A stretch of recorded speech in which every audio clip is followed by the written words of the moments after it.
¿Qué más, doctores? ¿Cómo están? Disculpen la demora. Qué pena. El día de hoy vamos a hablar de enfermedad febril y sepsis. ¿Listo? Doctores, si llevan mucho tiempo viendo los videos de corrido, párense, den una vuelta, hagan algo más, que yo sé que esto está pesado. Repartan su tiempo para ver los diferentes videos. Bueno, vamos a ver. Check, ya vimos el video de signos generales de peligro. Check, ya vimos el de dificultad respiratoria. Check, ya vimos el de diarrea. Ahora, ¿qué sigue? Fiebre. Y en el abordaje de la fiebre, según IEPI, a mí me gusta llamar algo razonamiento para la fiebre. Entonces, lo que yo meto dentro del razonamiento para la fiebre son 6. Podría poner hasta 7, pero eso lo veremos en otro video. Sepsis, que vamos a ver que tenemos varias implicaciones de la sepsis, donde pues estamos hablando de una fiebre con un compromiso sistémico, a ver qué tanto nos altera, podemos tener sepsis grave, choque séptico, pero a grandes rasgos tienen que saber que es fiebre con compromiso inflamatorio sistémico. ¿Listo? La meningitis, que ustedes saben que es esa alteración de la capa, ¿cierto? Meningia, es facilísimo. Y también es fácil reconocerlo. Ustedes saben que eso viene muy relacionado a rigidez nucal, dolores de cabeza, ¿cierto? Vómitos. Entonces, pues es fácil reconocerla. Dengue, que ustedes saben que tiene diferentes fases y es muy común en Colombia. Hasta hay ciertas zonas de Colombia que tienen dengue endémico. Malaria, ¿cierto? Vamos a conocer un poco más de estas enfermedades. Las bacteremias y las infecciones urinarias, que estas son olvidadas, pero digamos, tiene un grupo específico como de intervenciones que tenemos que tener en cuenta. ¿Listo? Y aquí también podemos encontrar como patologías del oído, pero pues estas se hablan en algún otro momento. Pero me parece importante que tengan en cuenta fiebres de etiología desconocida o un paciente con fiebre X. Revísenle siempre los oídos. Es una indicación que hago yo personalmente. Entonces hablemos de sepsis. Sepsis es paciente con sospecha clínica de infección y que tiene una respuesta inflamatoria sistémica. ¿Listo? Entonces, ¿qué vamos a encontrar? Un paciente con apariencia tóxica. ¿Listo? Que tenga un estado mental alterado, que presente signos de choque o pues también puede presentar signos cutáneos. ¿Listo? Y pues esto podemos también encontrarlo con alteraciones en el gasto urinario y ciertas cosas en la exploración física que ya vamos a ver lentamente. ¿Listo? La apariencia tóxica la hablamos en nuestro primer video. Cambios en el estado mental pueden ser muchos. El niño puede estar irritable, letárgico, ansioso, agitado, insensible o comatoso. ¿Listo? Podemos pasar por cualquier rango, pero tengan en cuenta que lo grande es la alteración del estado de la conciencia. ¿Por qué? Por la respuesta inflamatoria sistémica. El choque lo podemos encontrar como piel fría. ¿Listo? Vamos a decir las cosas que son más llamativas. La piel fría, la palidez y la cianosis. ¿Listo? Pues la palidez o la cianosis y la alteración en el estado de la conciencia. ¿Listo? Los signos cutáneos los vamos a ver muy grandemente como alteraciones purpúricas como petequias, equimosis y pues sangrado en el sitio de la venopunción. Le hacen una venopunción y el niño empieza a hacer sangrados. ¿Listo?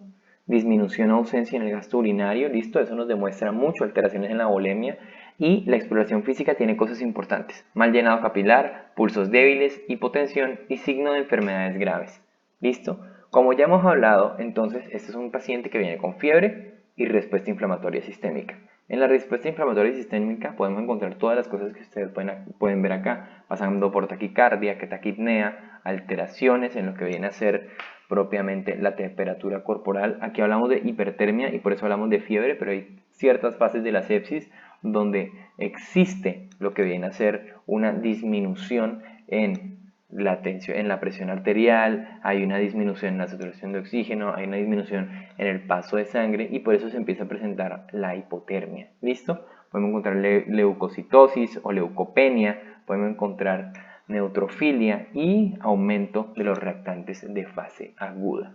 Hay dos conceptos importantes que tenemos que tener en cuenta en la sepsis. La sepsis grave, que pues principalmente la podemos ver es más que nada asociada a la hipoperfusión orgánica. La grave es una sepsis, el choque séptico es una sepsis grave que viene acompañada de mal llenado capilar o hipotensión arterial. ¿Qué es la hipoperfusión orgánica? Pues cuando no le estamos entregando un buen suministro de sangre a nuestros órganos. ¿Y esa cómo se puede ver traducida? Alteraciones de la conciencia, oliguria, hipoxemia, aumento del ácido láctico, y estas dos, hipotensión o mal llenado capilar, tienen que tenerlas en cuenta siempre. Llenado capilar e hipotensión.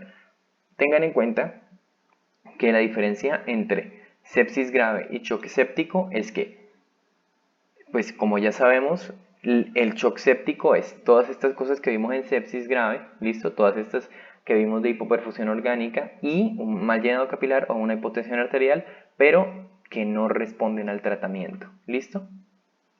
La meningitis es rapidísimo que nosotros lo tenemos que tener en cuenta, listo, y es rapidísimo que nosotros la vamos a recordar. Entonces, principalmente por Streptococcus pneumoniae, listo, y por gérmenes gram negativos. ¿Cuáles manifestaciones podemos encontrar? Fiebre, claramente, rigidez de nuca, es que vomite, y que no solamente vomite cualquier cosa, sino todo lo que nosotros le damos lo vomite, que tenga convulsiones, esto puede estar presente, y que no pueda beber nada, ¿listo? También lo vamos a ver con unas alteraciones en el estado de conciencia, ¿listo? O lo podemos ver bastante irritable. Imagínense ese dolor de cabeza constante, rigidez de nuca, que no puedas comer, que tengas una fiebre altísima. Entonces es claro que se pueda presentar esa irritabilidad, ¿listo?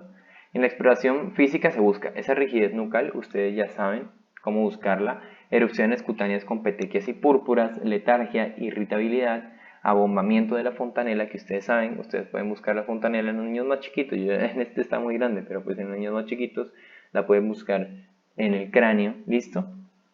Y los signos de presión intracraneal aumentada, ¿cuáles? Pupilas asimétricas, ¿listo? Postura rígida, parálisis focal de cualquier miembro y respiración irregular, ¿listo? Estas patologías suelen ser graves y son, miren, calavera, mortales, si no son diagnosticadas a tiempo, ¿listo?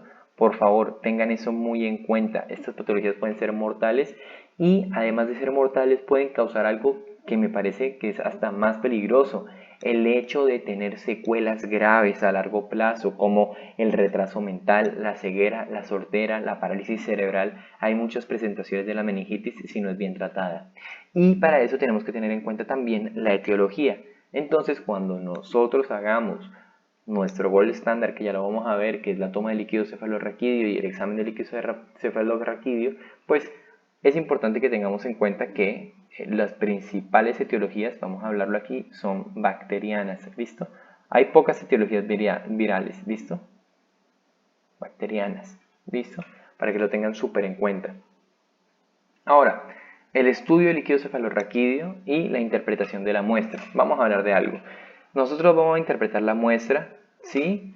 Cuando no tengamos así como la posibilidad de hacer el examen de una. Entonces, cuando nosotros querramos tener el examen, como que va a pasar mucho tiempo, las acciones no van a ser tomadas en el periodo inmediato, no vamos a poder tomar las mejores acciones, ¿sí? Entonces, pues, con lo que nosotros veamos de la muestra que tomamos, pues podemos intervenir. Si el líquido es turbio, inicie el manejo de antibiótico de inmediato. ¿Listo? Eso es importantísimo. Ahora, digamos, si alcanzamos a tener la muestra, ¿listo? Entonces, ¿qué vamos a ver? Turbio con pleiocitosis, así vamos a ver en la muestra. Los leucocitos están aumentados, los linfocitos empiezan aumentados, pero pues luego se normalizan. Los polimorfos aumentan en las primeras 48 horas de clínica, ¿listo? La glucosa, como estamos hablando de bacterias, listo, esto es importante, está disminuida, ¿cierto? Recuerden eso, está disminuida, ¿listo? Y la proteína está elevada, ¿listo? Para que nunca lo olviden. Dengue, ¿listo? Una cosa que es súper importante, viral, ¿listo? Y 4 etiologías, importantísimo. Otra cosa que lo preguntan siempre, 2200 metros. Debajo de eso nosotros la encontramos. Por encima, el mosquito, que es vector, no lo vamos a encontrar. ¿Listo? La prueba de torniquete es algo que utilizamos bastante. Cogemos el brazo, hacemos un torniquete. Normalmente lo hacemos con el esfingonanómetro, ¿sí? como con el coso con el que tomamos la presión arterial, y pues dibujamos el cuadrito, ¿listo? En el antebrazo, en el contamos el número de petequias que empiecen a salir, pero pues no es del todo útil en niños, ¿listo? Eso lo tienen que tener en cuenta porque muchos doctores durante su vida les van a empezar a explicar que para dengue se utiliza la prueba del torniquete y así, pero no es tan útil, muchachos, ¿listo? Depende mucho de la edad del niño, depende de un montón de cosas. Hay a grandes rasgos 3 etapas que tienen que tener en cuenta. La primera es la etapa febril y se asocia a la presencia del virus en la sangre, ¿listo? La duración es variable, presenta fiebre, que es la primera manifestación y se da durante los primeros días, bien asociada con un trastorno del gusto, se asocia con cefalea, dolor retroocular, artralgias, mialgias y síntomas gastrointestinales específicos con irritabilidad y falta de apetito.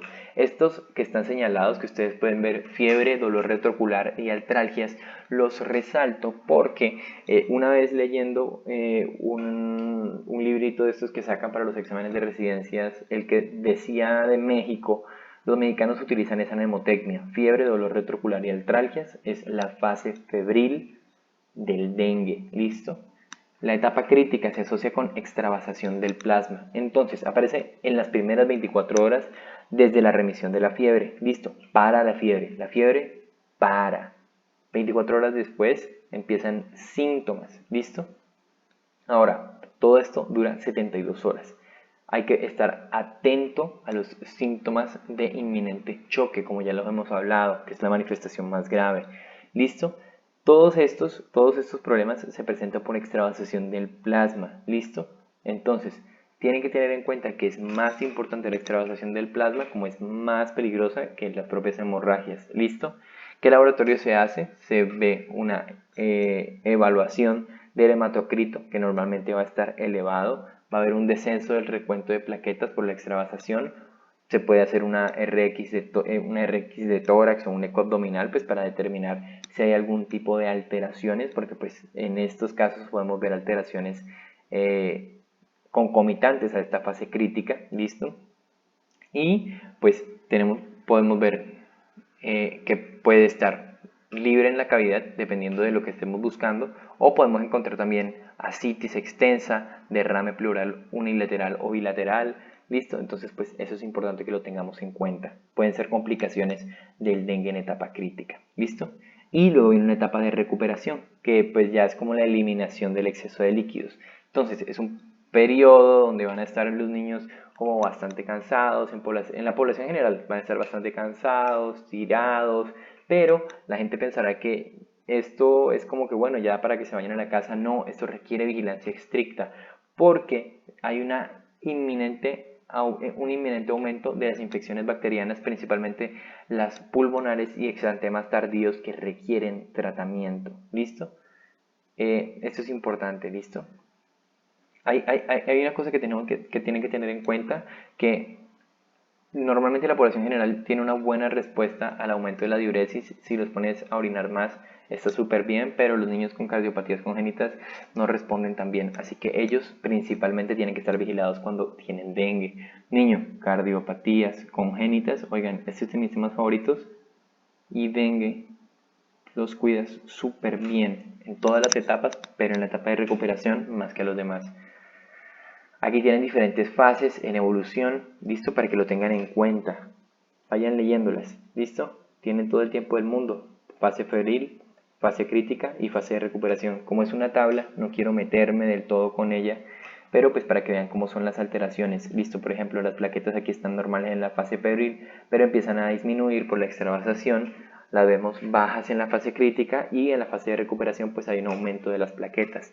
Lo mismo, el hematocrito, como ya veníamos diciendo, en la fase febril está normal, aumenta en la fase crítica y disminuye para la fase de recuperación. ¿Listo? Es una cosa que tenemos que tener en cuenta. Ahora, acabábamos de hablar de algo que eran los signos de inminente choque. Entonces, para que lo tengan en cuenta, signos de inminente choque como cuál: dolor abdominal intenso y continuo, vómito frecuente, diarrea, somnolencia, irritabilidad, caída brusca de la temperatura con hipotermia posterior hepatomegalia mayor a 2 centímetros, y hay veces que ustedes van a ver, imagínense que esto es la reja costal, si la ven acá, que la hepatomegalia es bastante superficial. Imagínense que aquí ya está el pubis y aquí es la reja costal, y esto es casi que una gran parte de lo que viene a ser el abdomen. Entonces pues pueden ver hepatomegalías muy grandes. Listo. Frialdad de la piel, pulso filiforme, que este es, digamos, si el pulso es así, el pulso filiforme es mucho más puntudo, se siente muchísimo más. Es un pulso que ustedes sienten bastante superficial. Y taquicardia e hipotensión. ¿Listo? ¿Qué otras complicaciones? El choque es la principal causa de muerte. ¿Listo? Lo tienen que tener en cuenta. Si nosotros estamos aquí viendo unos signos de inminente choque es porque no queremos que llegue a esto. ¿Listo?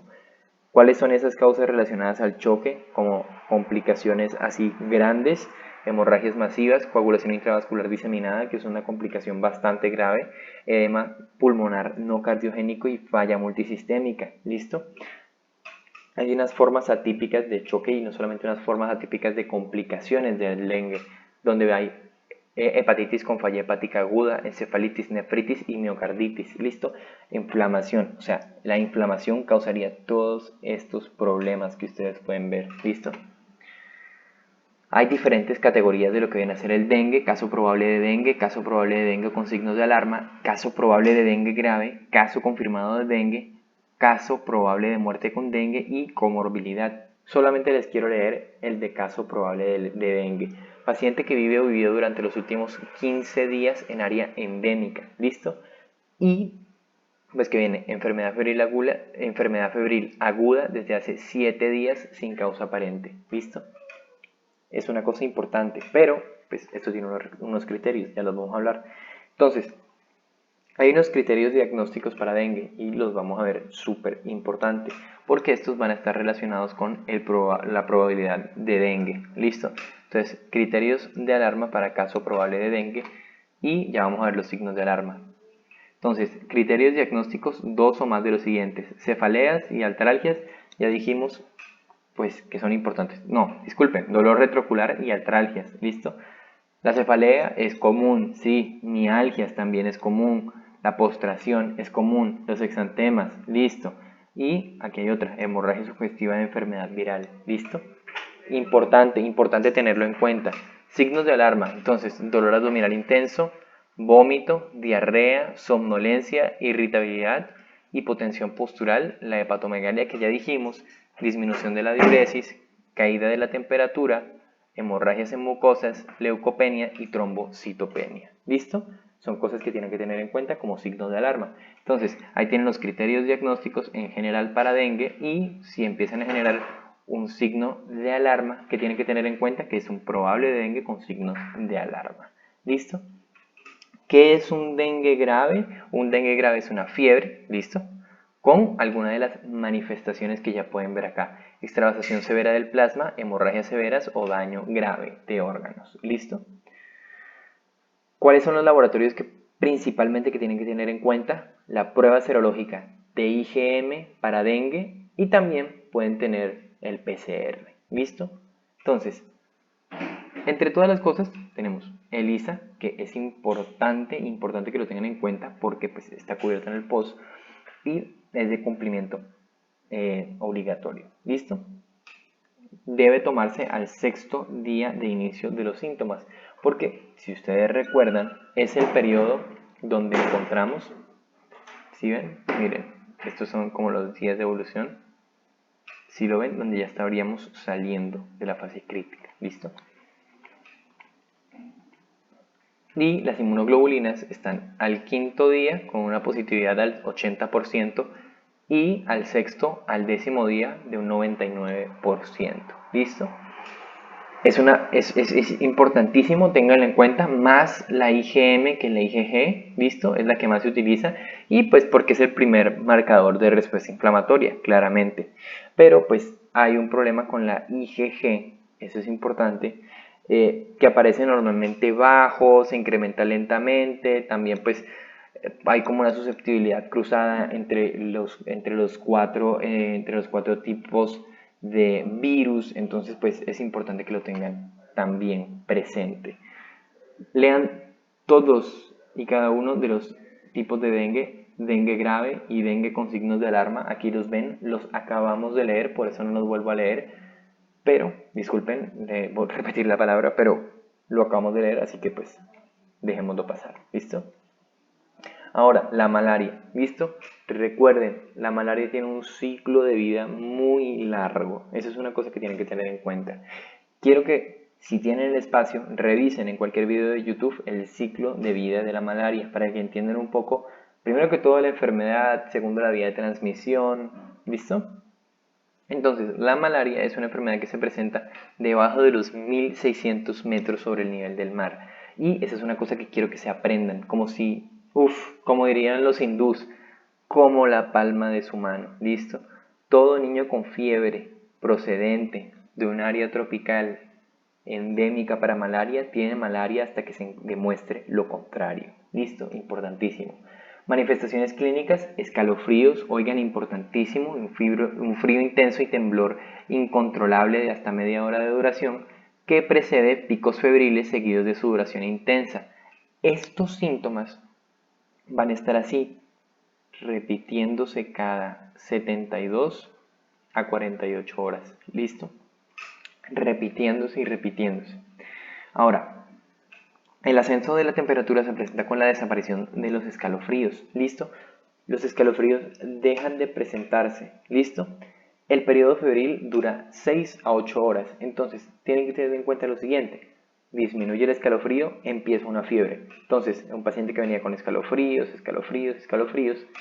se le quita el escalofrío y le da una fiebre. Y esa fiebre viene acompañada de cefalea intensa, mialgias, artralgias, náuseas, vómito y malestar general. ¿Listo? Tengan eso presente. Sépenselo como la palma de su mano. ¿Listo? Al acabar la fiebre, esta es otra cosa que tienen que tener en cuenta, hay una etapa de sudoración profunda. ¿Listo? La temperatura se normaliza y desaparecen los síntomas. ¿Listo? Eso es importante.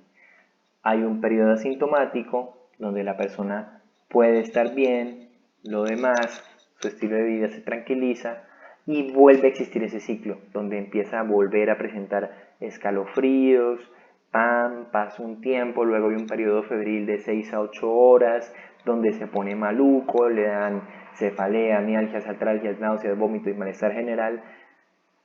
Empieza la fase de sudoración, se mejora, vuelve, entonces pues es un ciclo, ¿listo? A ver, vamos paso a paso. Plasmodium falciparum y Plasmodium vivax son los que se tienen que saber, ¿sí? Seamos muy objetivos, son los únicos que se tienen que saber. Plasmodium vivax es importante que lo sepan y Plasmodium falciparum. Este Plasmodium ovale lo estuve buscando y la verdad no está descrito en Colombia. Esa es una cosa que tienen que tener en cuenta. Ovale no está prescrito en Colombia. Y este tipo malaria es un 1%, pero es muy sesgado y muy limitado a ciertas áreas. Así que tampoco es de mucho conocimiento. Y ya vamos a reconocer las principales diferencias entre Plasmodium falciparum y Plasmodium vivax. Pero en cuanto al periodo de incubación, el Plasmodium falciparum va de 10 a 12 días y el vivax dura normalmente 14. ¿Cuál es la diferencia? Es que este falciparum es más grave y tiene una mayor mortalidad porque presenta con una malaria complicada. El vivax y el ovale presentan hiperesplenismo, trombocitopenia, ictericia y recaídas periódicas más pues el cuadro febril de toda la vida. Y el malaria pues suele ser asintomático, a veces sí hace complicaciones, pero pues eso es como no lo menos, es lo menos importante, es asintomático en la mayoría de las formas. Cualquiera de esos puede ser más malaria grave, puede ser el falciparum, el vivax, el ovale, el malaria, cualquiera, pero el falciparum es el que más se presenta como grave. ¿Listo? Que es una malaria complicada, la que presenta alteraciones en el estado de conciencia, convulsiones a repetición, dificultad respiratoria, hemorragias espontáneas, hiperparasitemia, anemia severa, contándolo desde una disminución de 7 gramos sobre decilitro de anemia, ¿listo? De hemoglobina, y un recuento que es un hematocrito menor al 21%, una hipoglicemia de menor de 60 miligramos sobre decilitro, una acidosis con un pH menor a 7.35 y un bicarbonato menor a 15 miliequivalentes sobre litro, falla renal con oliguria y elevación de la creatinina, ictericia e indicadores de falla hepática, choque y falla multiorgánica con hipotensión o hipoperfusión y hemoglobinuria. ¿Listo? Esas son la definición de malaria complicada. ¿Listo? ¿Cómo hacemos el diagnóstico? Principalmente es con criterios clínicos y pues cómo lo hacemos con la determinación del parásito en sangre. ¿Listo? ¿Cómo lo hacemos? Principalmente con un examen microscópico de gota gruesa. ¿Listo? Se extiende la sangre en el microscopio, en la planilla de microscopio y se hace una determinación porque pues se ve, literalmente se ve el parásito. ¿Listo? Luego se hace pues un conteo, ¿listo? Y con ese conteo pues se saca una conclusión, ¿listo? Hay algo que son las pruebas rápidas, pero pues las tiras reactivas, como no son de lo mejor, no son como lo último, uno pensaría que son muy buenas, pero realmente es mejor el examen microscópico de gota gruesa, ¿listo? Para que lo tengan en cuenta. El dipstick solo se utiliza en ciertos momentos. En zonas de alto riesgo se utiliza cuando están desbordados en brotes y epidemias, se utilizan como una estrategia diagnóstica, pero pues es como para aumentar el tiempo de espera e intervenir rápido los pacientes en caso de no tener un microscopio. Eso también pues, es lo que pasa como zonas de mediano y bajo riesgo, ¿listo? Zonas de mediano y bajo riesgo es como un complemento para el examen microscópico y en general se utilizan solo cuando no hay disponibilidad de microscopio, ¿listo? Ténganlo en la cabeza como que el dipstick, la prueba rápida, se utiliza principalmente cuando hay brotes y epidemias y cuando no hay disponibilidad de microscopio. ¿Listo? Aquí tienen las dos definiciones. Malaria, ¿listo? Vive, procede o visitó en los últimos 15 días un área de riesgo de malaria y tiene uno de los siguientes. Fiebre y procede de una área rural y fiebre sin causa aparente y procede de un área urbana. ¿Listo? En el otro, pues es que tenga enfermedad febril de riesgo alto con malaria. ¿Listo? Enfermedad de vía urinaria, tienen que tenerlo en cuenta, es que en la mayoría de los casos la infección bacteriana se presenta, ¿listo?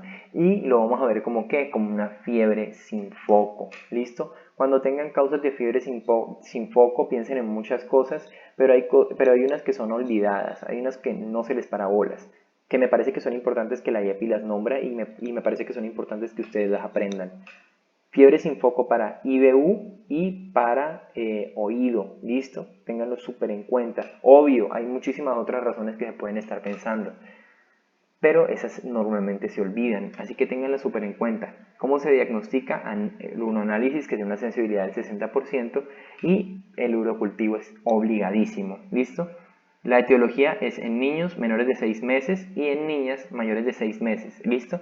Así se presenta como la relación, más bien, disculpen, la razón es mayor en niños cuando son menores de 6 meses, cuando son mayores de 6 meses es niñas, ¿listo? Igual ahí lo pueden ver. Es imprescindible obtener el urocultivo, claramente, ¿listo? Pero hay diferentes formas de realizarlo. Por ejemplo, el cateterismo vesical o la punción suprapúbica. Esto es importante porque lo tienen que tener en cuenta. Es la forma en la cual se va a obtener el cultivo de orina. ¿Listo? Esto se realiza en el niño menor de 2 años. Cateterismo vesical y punción suprapúbica. Dependiendo del grupo de edad, si son lactantes menores de 3 años, lo que más comúnmente presenten será fiebre, vómito, letargia e irritabilidad y pobre alimentación y falla en el crecimiento. Y los lactantes y niños mayores de 3 meses de edad en la etapa preverbal, o sea, antes de que hablen, de articulen frases y así, van a tener fiebre, ¿listo? Y comúnmente van a presentar dolor abdominal, decaimiento marcado, vómito y pobre alimentación. ¿Qué es lo más importante acá? Apréndanse lo siguiente. Es una enfermedad que les está generando como un sentimiento muy extraño, como una alteración en la micción, tiene una disuria como muy presentable. Entonces, pues, si ustedes no pudieran hablar durante un día y les diera un dolor de estos, Imagínense todas las implicaciones que esto traería, o sea, imagínense la hipotencia. Entonces, pues tienen que estar muy pendientes en los niños de edad preverbal que lo que se está presentando no sea una infección de vía urinaria con los síntomas comunes que yo les vengo presentando acá. Y en la etapa preverbal, normalmente lo que va a pasar es, pues, en la etapa verbal más bien, es que pues van a referir la disuria, como me duele el orinar, tengo alternancia al orinar, tengo algo al orinar, ¿listo? Y la poliacuria, ¿listo? La evacuación disfuncional, los cambios de la continencia, el dolor abdominal y el decaimiento, ¿listo? Ahí pues está la referencia de pues como el número de colonias, ¿listo? Es una cosa que tienen que tener en cuenta. Que es importante que en la punción suprapúbica cualquier número de colonias es una infección de vía urinaria, ¿listo? Y pues esto del chorro medio, la micción espontánea, pues se cuenta así, y el cateterismo vesical pues se cuenta con las 10.000 unidades, ¿listo? Aquí está lo que ustedes pueden ver, los puntos de corte de crecimiento bacteriano para las colonias, ¿listo? La punción suprapúbica, el cateterismo vesical que ustedes, pues como ya vimos, en los menores de 2 años, pues se realiza. Y la micción limpia, chorro limpio, es como orinar literal. Entonces, pues, para que lo tengan en cuenta. Y ya la bacteremia, ya pueden ver que nos está faltando realmente muy poco. La bacteremia viene a estar muy relacionada con lo siguiente. Entonces, se sospecha en edad menor de 2 años con temperatura alta, 39 grados centígrados, empeoramiento del estado general, recuento de leucocitos mayor o igual a 15.000, recuento absoluto de neutrófilos mayor o igual a 10.000, presencia de granulaciones tóxicas, vacuolización de los leucocitos en frotis de sangre periférica y aspecto tóxico. Esto recuerden, está en el primer video, y el aspecto tóxico lo van a ver en el 92% de los niños. Listo. ¿Por qué esto es relevante? Listo. Ahí tienen los exámenes de laboratorio si los quieren ver. Listo. ¿Por qué esto es relevante? Listo. Entonces, principalmente porque esto lo van a ver como un cuadro febril, ¿listo? En el que estamos seguros que existe un microorganismo que está infectando a nuestro niño, pero no tiene un foco infeccioso que sea fácil de identificar, ¿listo? Y no hay evidencia clínica de sepsis. Ya vimos cómo son las presentaciones de la sepsis, pero no tenemos la evidencia clínica de que esto está pasando. Entonces, es importante porque se asocia a patologías bacterianas graves e invasivas, entre las cuales podemos empezar a pensar meningitis, neumonías, osteomielitis, artritis sépticas, infecciones urinarias, por lo cual nosotros necesitamos un diagnóstico temprano y tratamiento oportuno. Entonces, principalmente en pacientes con aspecto tóxico, piensen en bacteremia, ¿listo? Y van descartando cositas, digamos, menor de 2 años, temperatura mayor o igual a 90, en 39 grados centígrados, empeoramiento del estado general, alteraciones en el recuento de leucos, neutros, ¿listo? Entonces, pues, ténganlo en cuenta. Ahora vamos a ver como a grandes rasgos cómo se pregunta, qué se observa en los niños con fiebre. Y tengan en cuenta que el 90% va a tener de los niños con fiebre enfermedades leves, ¿listo? Principalmente de etiología viral, pero el otro 10% puede tener enfermedades muy peligrosas. Olviden esto, habrá sido un error de corrección que habré realizado, qué pena, ¿listo? También qué pena llenarles este espacio aquí, pero no le presten atención, ¿listo? Entonces, preguntamos por la fiebre. ¿Fue la fiebre mayor a 38 grados? Entonces, riesgo de bacteremia, ¿listo? Entonces, 39 grados para arriba, ¿listo? Si es menor de 3 meses, mayor a 38, hay un riesgo de bacteremia. Si es mayor de 3 meses, tiene el riesgo, sí, como tiene el riesgo, ¿listo? Y es de los 2 años para atrás, ¿listo? ¿Hace cuánto? Si hace más de 5 días, pues ya nos podemos poner a pensar en enfermedades graves, tuberculosis, malaria, fiebre tifoidea por el Salmonella typhi, ¿listo? ¿Ha tenido fiebre todos los días? Si sí, realizar estudios, ¿listo? Determinar dónde ha estado, si la zona es endémica de dengue, si es endémica de malaria, ¿listo? Si presenta cefalea, dolor retroocular, mialgias, postración, dolor abdominal continuo intenso, vómitos persistentes, piensen, dengue, puede ser malaria, ¿listo? Pues ustedes saben que el ciclo de la malaria es diferente al del dengue. Recuerden, malaria. Vienen estos ciclos de escalofríos, fase febril con todo lo que ustedes ya saben, cefaleas, todo lo que ustedes ya vieron. Luego pues viene un periodo de sudoración, un periodo de mejoramiento y vuelve otra vez el ciclo. Por el otro lado tienen el dengue, que el dengue pasa por su etapa febril, por su etapa crítica, por su etapa de recuperación. Recuerden que la etapa febril, que es la primera etapa, nosotros la vemos así como a grandes rasgos con lo que viene a ser esta triada de el dolor retrocular, la fiebre y las artralgias. ¿Listo? Observar si tiene aspecto tóxico, que lo podemos relacionar con una enfermedad muy grave. Recuerden, el aspecto tóxico se puede relacionar con un montón de cosas, con principalmente sepsis y, ya saben, el 92% de los niños con aspecto tóxico, pues el 92% de los niños con bacteremia tienen aspecto tóxico, ¿listo? Y respuesta a estímulo social, pues si es normal, inadecuada, si no tiene respuesta. Las características de la piel, si está seco, si hay alteraciones, si tiene petequias, si tiene lo que sea, ¿listo? Y erupciones cutáneas, rigidez en la nuca para meningitis y signos clínicos de alguna enfermedad, ¿listo? Hay algunos conceptos adicionales que me gustaría nombrarles. La encefalitis por herpes, para que la tengan en cuenta, la habla de la IEPI, aunque no es tan importante, presenta como síntomas neurológicos focales la artritis séptica, que viene con alteraciones de la marcha o dolor articular, y la celulitis, que puede ser periorbitaria, ¿listo? Y que comprometa cuello o involucre surcos nasolabiales, también se puede presentar. Vamos a ver, pues en algún momento podríamos ver lo de la celulitis periorbitaria, ¿listo? Y un poco lo de la celulitis alrededor de la boca, que comprometa surcos nasolabiales, ¿listo? Aquí tienen todo: enfermedad febril de alto riesgo, enfermedad febril de riesgo y enfermedad febril de bajo riesgo, ¿listo? ¿Qué es lo que tienen que tener en cuenta principalmente? Aquí en la enfermedad febril de alto riesgo referimos urgente y hacemos el tratamiento indicado. En la enfermedad febril de riesgo intermedio determinamos, al hacer el hemograma y el parcial de orina, vemos como el montón de posibles etiologías que se pueden como asociar, y en cualquier caso, si se compagina con algo que nosotros hemos pensado, como en el caso de que haya una alteración en el hemograma, en el caso de que haya una alteración en el parcial de orina o así, referimos. ¿Listo? Listo, ya con esto podríamos terminar, sin antes hablar de los problemas de oído. Esto sale muy rápido, ¿listo? Quiero que lo haremos súper rápido, y si quieren paren el video, no hay ningún problema, pónganlo en por 2 esta parte si quieren, o si ya estoy en por 2, háganle. Infección de las celdillas mastoideas. ¿Cómo se llama?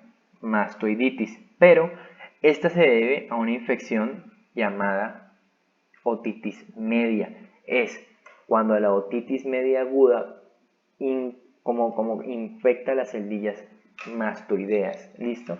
Recuerden, ustedes pueden llegar a sentir hasta la apófisis mastoide. Entonces, busquen en internet la apófisis mastoide y ya saben cómo centrarse un poco mejor en dónde sería la mastoiditis. Pero antes vamos a hablar, sí, de esta otitis media aguda. Es cuando tenemos signos y síntomas de inflamación y efusión del oído medio. ¿Cuál es el principal síntoma? La otalgia evidente. ¿Listo? La otalgia. ¿Listo? ¿Qué se puede definir como otitis media? Pues la presencia de exudado en la cavidad del oído medio. ¿Listo? Puede ser seroso, mucoso, purulento o mixto. ¿Listo? Y aguda, pues ya vamos a ver. ¿Con qué viene? Pues viene con el abombamiento de la membrana timpánica, los cambios en la movilidad, nivel hidroaéreo en la cavidad del oído medio, pues otorrea, signos de inflamación como eritema de la membrana. ¿Y cómo se ve todo esto? Con otoscopio. Entonces por eso no les puede faltar, por eso lo tienen que conseguir, el de la tía, el de la abuela, el del vecino, ¿sí? El que quieran conseguir, pero lo tienen que conseguir. Se puede presentar puede presentar colonizaciones bacterianas nasofaringias, y con esto pues nosotros hacemos una relación bastante grande, y es que con la disfunción de la trompa de Eustaquio podemos pasar de alteraciones bacterianas nasofaringias a otitis media aguda. Ya conociendo lo que es la otitis media aguda, pasemos otra vez a la mastoiditis. Entonces es la infección de las celdillas mastoideas por este proceso de otitis media aguda. ¿Listo? Es importante que se suele presentar como celulitis en la zona retroauricular con fiebre, cefalea, dolor y signos y síntomas de otitis media aguda. ¿Listo? Pasas en un proceso de inflamación a nivel de la mucosa de la apófisis mastoides, destrucción de las celdillas mastoideas, abscesos que se extienden hacia sistema nervioso central. Es como un paso de cosas que empiezan a suceder si no controlamos la mastoiditis. Ahora, estos 14 días son importantes y así lo tomo como muy arbitrariamente lo que viene a ser el IEPI, pero aquí como que también estamos metiendo lo que viene a ser las otitis medias subagudas, como lo hablarían en la pediatría. Pero pues como esto es IEPI y no es pediatría, entonces otitis media aguda es la que dura menos de 14 días y otitis media crónica es la que dura más de 14 días. ¿Listo? Entonces, otitis media crónica a grandes rasgos es la que se presenta por más de 6 semanas, pero en IEPI es por más de 2 semanas. ¿Listo? De 2 semanas para atrás es otitis media, de 2 a 6 es subaguda, otitis media subaguda, y de 6 para adelante es otitis media crónica, pero el IEPI de 2 para adelante ya dice que es otitis media crónica. ¿Listo? Y recurrente es cuando se presentan 3 o más episodios de otitis media aguda en los últimos 6 meses. ¿Sí? Listo. O 4 episodios o más en el último año. ¿Listo? Se tienen que determinar entonces los factores de riesgo. Aquí ustedes pueden ver una mastoiditis. Esta es una evidente mastoiditis. ¿Listo? Entonces, ¿qué preguntamos? Si tienen la otalgia. ¿Listo? Como ya hemos visto. Niño irritable, con fiebre, se le tienen que buscar problemas de oído. Como ya hemos dicho, en etapa verbal obviamente nos va a decir, tengo disuria, pues no tengo disuria, pero pues tengo problemas al orinar, o cuando son en etapa verbal, tengo problemas en mi oído, me duele mi oído. Pero cuando están como más grandes, cuando están más pequeños, más bien disculpen, ellos no tienen esa capacidad, ¿listo? Le está supurando el oído, ¿hace cuánto? ¿Listo? Entonces, ¿ha tenido otitis media en algún otro momento? Si la respuesta afirmativa es en los últimos 6 meses o en el último año, recuerden, en los últimos 6 meses se tendría que presentar 3 o más veces y en el último año 4 veces. ¿Listo? Para que no lo olviden. En los últimos 6, 3 o más veces y en el último año 4 veces. ¿Listo? Piense en otitis media recurrente. ¿Listo? Observa si le supura el oído, si tiene el tímpano rojo o abombado, y si hay inflamación dolorosa detrás de la oreja, como podríamos aquí pensar en esta mastoiditis. ¿Listo? Disculpen el niño con deshidratación. Recuerden, ¿cómo sabemos que está deshidratado?